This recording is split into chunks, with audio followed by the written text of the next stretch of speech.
Hi guys, thank you so much for watching my channel The Witty Turtle and today we are going to continue with the chapter Overheads. So last class में हम लोगों ने काफ़ी कुछ complete कर लिया था and today we are going to study allocation, apportionment and reapportionment of overheads. ठीक है? So overheads के केस में आपका सबसे फर्स्ट स्टेप क्या होता है? आपको सबसे पहले कलेक्ट करना है कि आपका कहाँ पर कितना आपने ओवरहेड इनकर किया है. ठीक है, आपके पास इंफॉर्मेशन आ गया कि हाँ हम लोगों ने टोटल एक्स रुपीज़ खर्चा किया है, ओवरहेड हम लोग का इनकर हुआ है. उसके बाद आप क्या करोगे, जितना आपने कलेक्ट किया है उसको आप क्लासिफाई करोगे. ठीक है, क्लासिफाई कैसे करोगे? हर एक डिपार्टमेंट के बीच क्लासिफाई करोगे, या फिर फंक्शंस के हिसाब से, या फिर उस पर्टिकुलर ओवरहेड के बिहेवियर के हिसाब से आप उसको क्लासिफाई करोगे. क्लासिफिकेशन हो गया, आपके पास बहुत सारे क्लासेस ऑफ ओवरहेड्स मिल गए आपको. ठीक है, अब क्या करना है, to make it easier to understand आपको उसको कोड देना है. ठीक है, उसका कोडिफिकेशन करना है.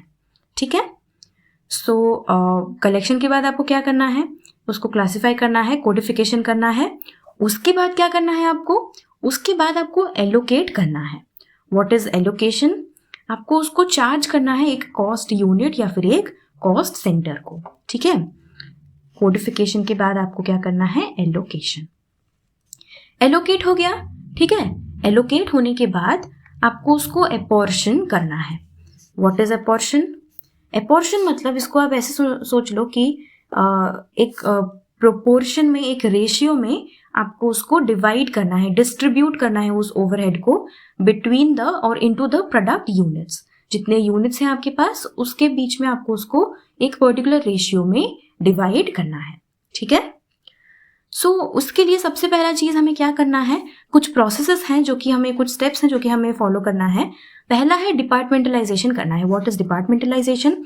आपको एलोकेशन और अपॉर्शनमेंट करने से पहले जो फर्स्ट स्टेप है that is departmentalisation of overhead expenses.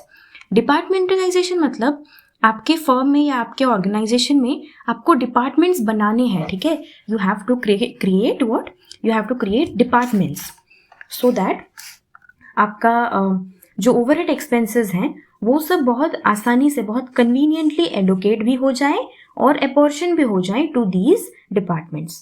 ठीक है, so for efficient working and to facilitate the process of allocation and apportionment and reapportionment process, an organization is divided into number of departments like machining, आपको machining, फिर personnel, फिर fabrication, ऐसे ही बहुत सारे departments में आपको उसको डिवाइड कर देना है. और ओवरहेड जब कलेक्ट हो जाए तो उसको आपको इन्हीं सारे डिपार्टमेंट्स के बीच एलोकेट एंड अपॉर्शन भी कर देना है. ठीक है, अब हम लोग तब से पढ़ रहे हैं allocation, apportionment. So now it's time कि हम लोग ये सोचें और ये समझें कि व्हाट इज एलोकेशन. ठीक है, एलोकेशन क्या है? The charging of discrete identifiable items of cost. Charging of discrete, discrete मतलब क्या, यूनिक. ठीक है, जो जिसको आप डिस्टिंग्विश कर पाओ. आइडेंटिफाइबल आइटम, जिसको आप आइडेंटिफाई कर पाओ. Items of cost to cost centers और कॉस्ट यूनिट्स. तो जो कॉस्ट आइटम्स आपके बहुत यूनिक हैं और बहुत ही आप आइडेंटिफाई कर सकते हो, उन सारे आइटम्स को आपको कहाँ पर चार्ज करना है, कॉस्ट सेंटर्स और कॉस्ट यूनिट्स में आपको उसको चार्ज करना है. अदर वर्ड्स में हम ये बोल सकते हैं, complete distribution of an item of overhead to the departments और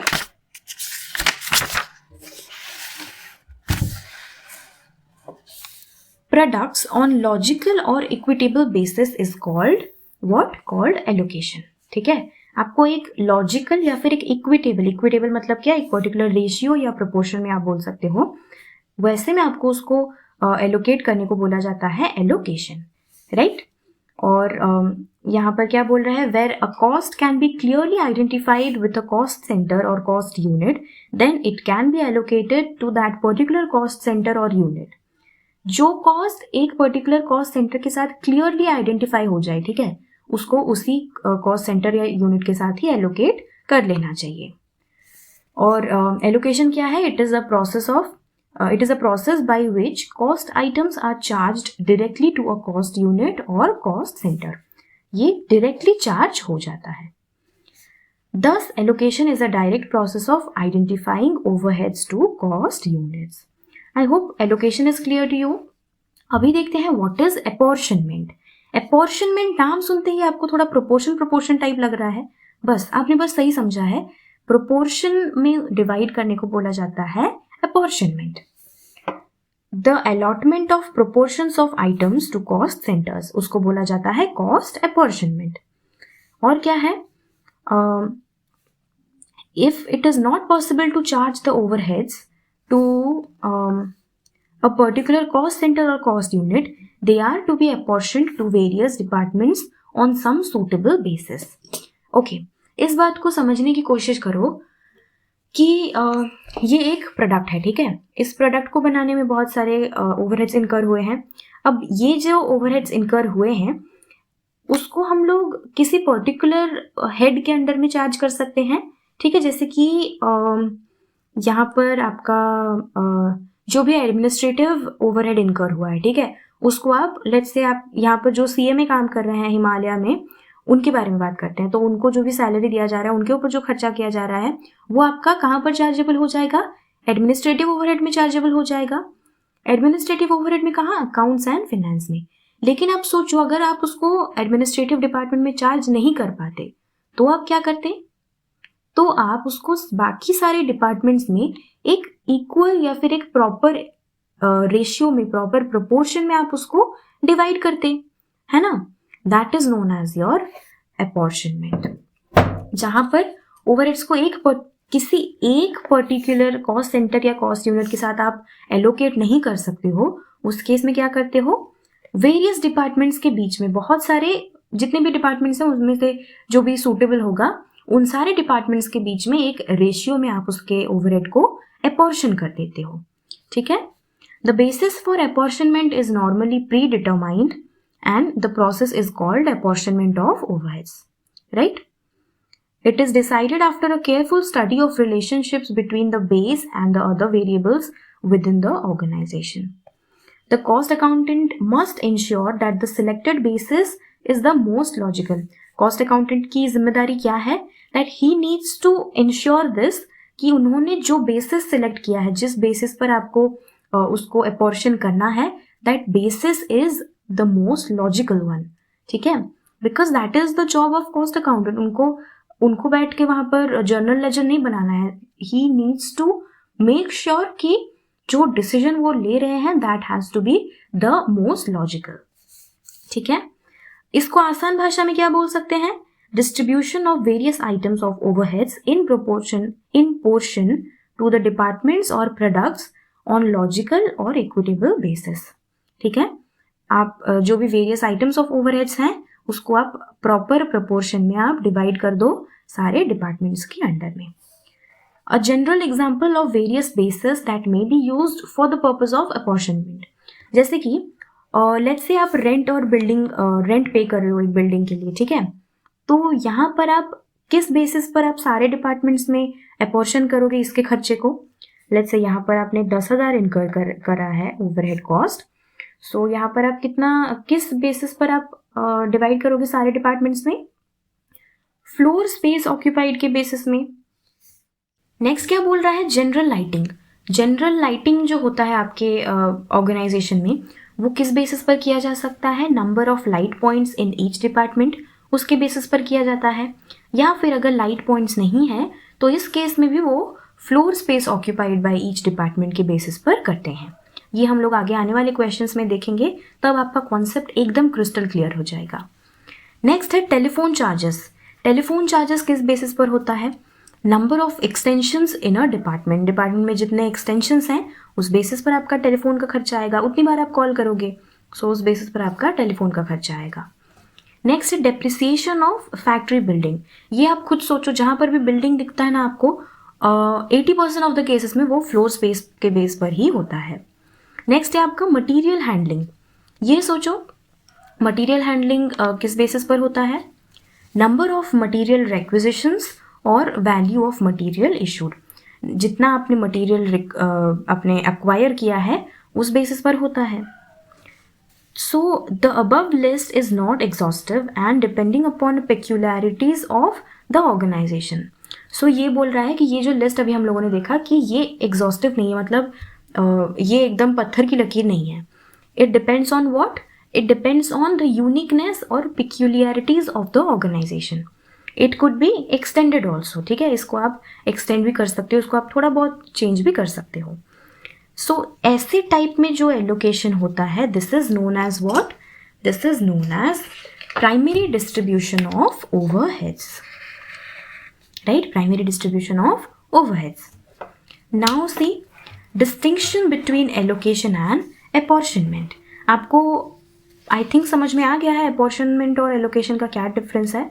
फिर भी हम लोग ये पैराग्राफ पढ़ लेते हैं तो आपका कॉन्सेप्ट जो है वो और क्लियर हो जाएगा विथ प्रॉपर वर्ड्स. ठीक है. Even though purpose of both allocation and apportionment is identical, that is, इनका क्या purpose है? Identify or allot the cost to the cost centers or cost units. Both are not the same.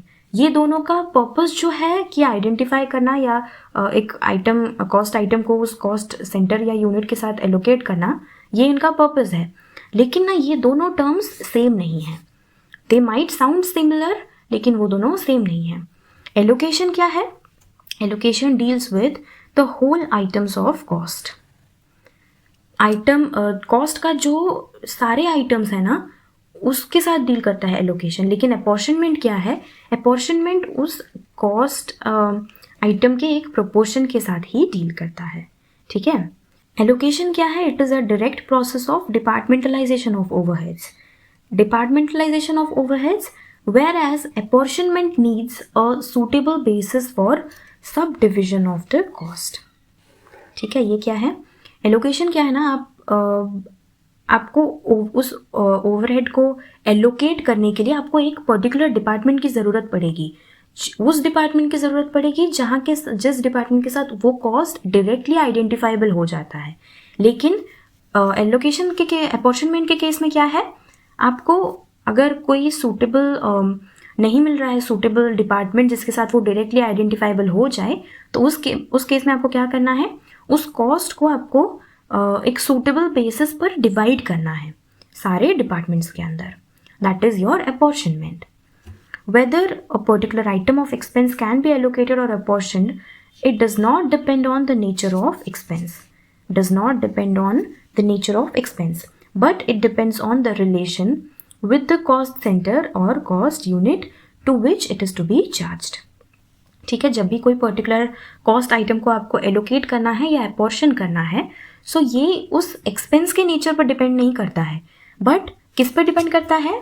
It depends on the relation. उसका कैसा relation है वो उस cost center या cost unit के साथ, उस पर डिपेंड करता है. अगर डायरेक्ट रिलेशन है, डायरेक्टली उसको आप एलोकेट कर दोगे उस कॉस्ट यूनिट के साथ. लेकिन अगर उसका डायरेक्ट रिलेशन नहीं है तो आपको एक सूटेबल बेसिस ढूंढना पड़ेगा जिस बेसिस पर आपको उसको उन सारे कॉस्ट सेंटर्स के साथ प्रॉपरली अपॉर्शन करना है. राइट, समझ में आ गया? अब देखो principles of apportionment of overhead cost. हमारे पास यहाँ पर कुछ प्रिंसिपल्स दिया है जिसको हमें ध्यान में रखना है. First one is services rendered. The principle followed in this method is quite simple. Services rendered, किस बेसिस पर आपने सर्विस रेंडर किया है उस बेसिस पर यहाँ पर होता है. A production department which receives maximum services from service departments should be charged with the largest share of the overheads. Accordingly the overheads of service departments are charge to the production department. ठीक है. Let's say ये product बनाने के लिए आपको एक particular service department के ऊपर डिपेंडेंट होना पड़ रहा है. ठीक है. कौन सा सर्विस डिपार्टमेंट है वो? लेट्स से वो आपका वो department research and development department है. ठीक है. लेट्स से तो उस केस में क्या है, अगर इसका प्रोडक्शन करने में जो मैक्सिमम सर्विसेज आप ले रहे हो उस रिसर्च एंड डेवलपमेंट डिपार्टमेंट से ले रहे हो, सो उस केस में जितना भी रिसर्च एंड डेवलपमेंट डिपार्टमेंट का ओवरहेड आया है उसको आप कहाँ पर मैक्सिमम चार्ज करोगे, उसके लार्जेस्ट शेयर को आप कहाँ पर चार्ज करोगे? इस पर्टिकुलर प्रोडक्ट के मैन्युफैक्चरिंग डिपार्टमेंट के ऊपर. ठीक है. इसके साथ आप उसको चार्ज करोगे. जो नेक्स्ट मेथड है वो क्या है, एबिलिटी टू पे। तो ये क्या है ना, ये मेथड हमें ये सजेस्ट करता है कि जो सर्विस डिपार्टमेंट का ओवरहेड कॉस्ट हमने इनकर किया है उसका एक बहुत ही बड़ा हिस्सा, उसका एक बहुत ही large share should be assigned to those producing departments whose product contributes the most to the income of the business firm। एक फर्म है जो कि बहुत सारे प्रोडक्ट्स को प्रोड्यूस करती है। यहाँ पर ये मेथड ये सजेस्ट करता है कि जिस प्रोड्यूसिंग डिपार्टमेंट का ज़्यादा एबिलिटी टू पे है, यानी कि जिस प्रोड्यूसिंग डिपार्टमेंट के ज़्यादा प्रोडक्ट्स उस बिजनेस फर्म के इनकम में कंट्रीब्यूट करते हैं, उस प्रोड्यूसिंग डिपार्टमेंट्स के साथ उसको असाइन करना चाहिए। मतलब इन सर्विस डिपार्टमेंट्स के ओवरहेड्स को उस प्रोड्यूसिंग डिपार्टमेंट्स के साथ असाइन करना चाहिए, ठीक है। लेकिन प्रैक्टिकल डिफ़िकल्टी एक रहता है इस मेथड में, वो ये है कि it is very difficult to decide the most paying department. आपके लिए ये बहुत डिफ़िकल्ट हो जाता है कि कौन सा डिपार्टमेंट सबसे ज़्यादा कंट्रीब्यूट कर रहा है बिजनेस फर्म के इनकम में, ये आपके लिए डिफ़ाइन करना या असेस करना डिफ़िकल्ट हो जाता है। थर्ड मेथड क्या है, सर्वे और एनालिसिस मेथड। ये मेथड कहाँ पर यूज होता है, जहाँ पर there is a difficulty in finding the suitable base और it would be very costly to select a method which is considered suitable. मतलब ये मेथड वहाँ पर यूज़ होता है जहाँ पर उस सर्विस डिपार्टमेंट के कॉस्ट को अपॉर्शन करने के लिए एक आपको एक सूटेबल बेस नहीं मिलता है, या फिर अगर आप एक कोई और मेथड सिलेक्ट करने जाओ तो बहुत कॉस्टली हो जाएगा आपके लिए। तो इसीलिए ये वाला मेथड उस केस में यूज़ होता है। यहाँ पर एक एग्जांपल भी दिया है, जैसे कि पोस्टेज कॉस्ट, ठीक है। आपने जो भी पोस्ट किया है उन सारे पोस्टेज कॉस्ट, इसको आप कहाँ पर कौन से बेसिस पर अपॉर्शन करोगे, दिस इज़ वेरी डिफ़िकल्ट। मतलब बहुत ही कंफ्यूजिंग है, आप किस बेसिस पर उसको अपॉर्शन करोगे नहीं जान पाओगे। सो इसीलिए postage cost could be apportioned on a survey of postage used during a year. तो इसीलिए इसके लिए क्या करना है, आपको एक एनालिसिस करना है या फिर एक सर्वे कैरी आउट करना है जिसके बेसिस पर आप ये जो कॉस्ट है इसको आप अपॉर्शन कर पाओ। हम लोग का जो फोर्थ मेथड है वो क्या है, एफिशिएंसी मेथड। ये मेथड में बोलता है कि जो आपका ओवरहेड है या आपका जो एक्सपेंस है वो किस बेसिस पर अपॉर्शन किया जाता है, on the basis of production target. मतलब आपका जितना प्रोडक्शन टारगेट आपने रखा है उस पर्टिकुलर पीरियड के लिए, अगर वो टारगेट आपका एक्सीड हो जाता है, मतलब आपका उस टारगेट से ज़्यादा प्रोडक्शन हो जाता है, तो उस केस में ये एक एवरेज एफिशिएंसी को इंडिकेट करता है और कॉस्ट यूनिट, मतलब यूनिट पर यूनिट का कॉस्ट जो है वो घट जाता है ऑब्वियसली, क्योंकि आपका प्रोडक्शन टारगेट बढ़ गया है।